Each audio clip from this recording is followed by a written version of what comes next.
Good afternoon, everyone. It's a real honor and privilege to be here today with all of you.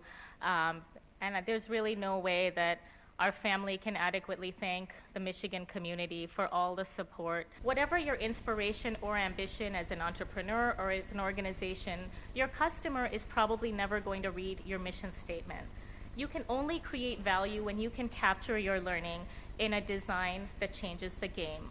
But there was a nonprofit group that traveled to Indonesia, and they saw that there were 7 incubators in the hospital, none in working condition, and they watched a little boy die, although there were 7 incubators there, and they said, because there were no replacement parts, and they said this is unacceptable. So what they did was they looked under the hood of a Toyota RAV4 and said, all the mechanical parts needed to create an incubator are actually here. They use the light as a heating unit. This is something that can run off of a battery if need be. Because their logic said, if replacement parts are really the issue, we know there's a working car even in some pretty rough parts of the world. So maybe let's try to work with materials that are available. Because if you look at the market for a low-cost reusable solution, and look at the reality here at home. Infant mortality in the United States is the highest in the developed world. We have 46 million Americans with no health care insurance, many with inadequate benefits, the largest number of premature births, a lot of low birth weight kids, and there are a lot of people who may, for example, live in a warm climate and not want to keep their house heated up, be slightly insecure bringing home a very light baby.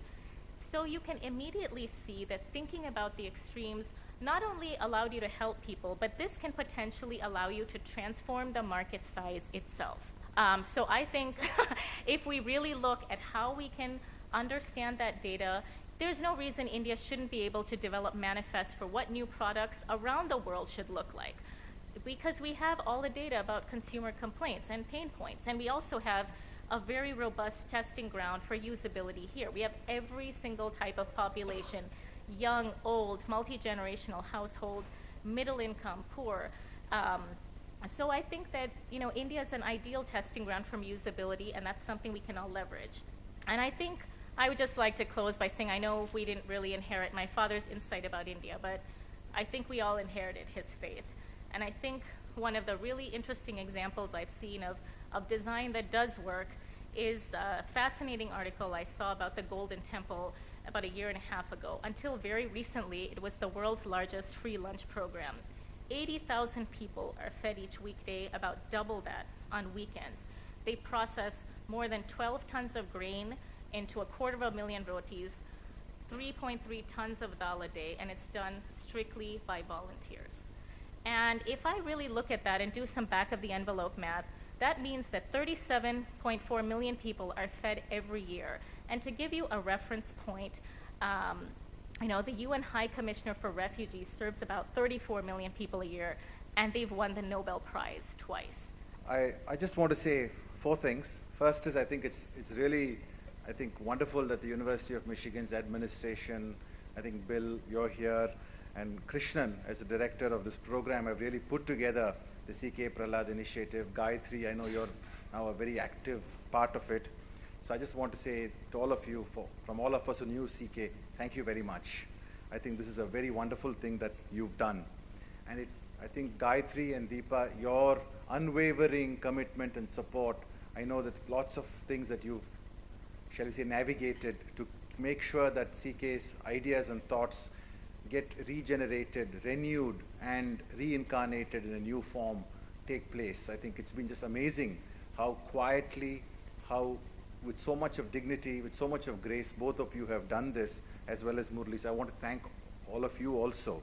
So I really think this program of taking a big theme and then having students from Michigan study it and then bring it all together, hopefully, in some form, is a wonderful way to take CK's idea of folding in the next practice and bringing it to the attention of people to life.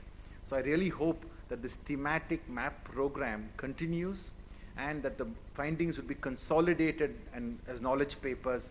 And that is the way I think CK's ideas would actually find life. Lastly, I want to say that all of this is only possible if all of us support it. And support it means making contributions, definitely.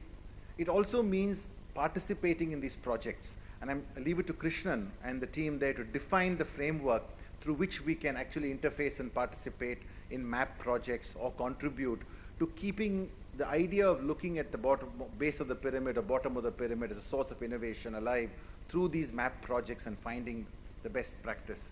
And lastly, I want to completely think Deepa put it so well.